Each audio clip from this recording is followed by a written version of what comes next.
Ош шаарында мугалимди атып кетишти. Милиция шектүүлөрдү издөдө. 23 мартта Ош шаарынын Көкүмбий көчөсүнөн октон жаракат алган эркек кишинин сөөгү табылган. Маркум шаардагы номер 44-мектептин информатика мугалими экендигин Ош шаардык ички иштер башкармалыгынан тастыкташты. Эртең менен Ош шаарындагы көп кабаттуу үйлөрдүн алдында эркек кишинин сөөгү табылган. Саат 8:00 чамасында милицияга жергиликтүү тургундар кабар беришкен. Сөөгүктү кароо учурунда денесинен учтуу буюмдун тактары табылган. Бул факты шаардык милиция тарабынан кылмыш жана жоруктардын бирдиктүү реестрине адам өлтүрүү беренеси менен катталды деп айтылат милициянын билдирүүсүндө. Аталган кылмыш ишине шектүү адамдар изделип жатат. Тиешелүү экспертиза дайындалды. Алдын ала маалыматка караганда каза болгон адамдын төш тарабына чачма ок тийгендиги белгилүү болгон.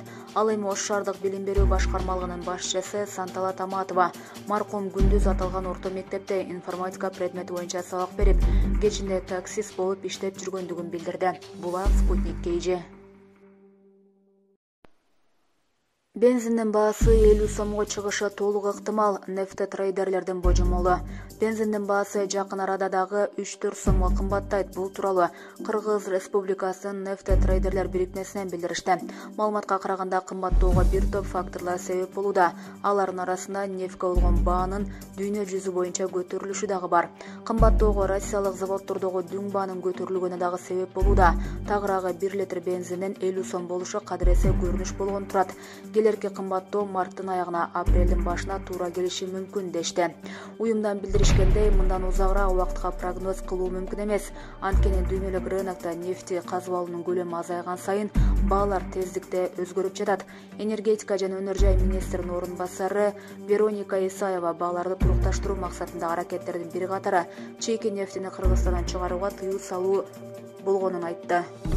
Бүгүн Кыргызстандагы нефтини кайра иштетүүчү заводдор 30% гана иштеп жатат.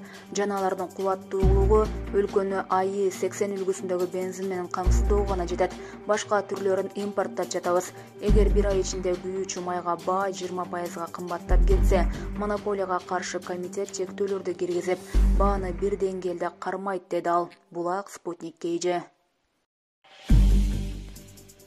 Кыргызстан коронавируска каршы эмдөөнү ушул апта ичинде баштаганы жатат. Бул тууралуу 23 мартта Азаттык радиосуна Республикалык иммунопрофилактика борборунун директору Гүлбара Ишенапысова билдирди.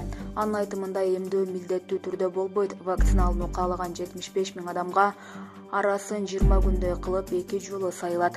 Кытай менен келишимдин негизинде 150 000 доза Sinopharm компаниясынын вакцинасы келди. Биринчи этапта Бишкек, Ош шаарларында жана Чүй облусунда кызыл зонада реанимацияда тез жардамда иштеген медицина кызматкерлери, андан кийин мугалимдер эмделет. Анан 65 жаштан жогору курактагылар болот, деди.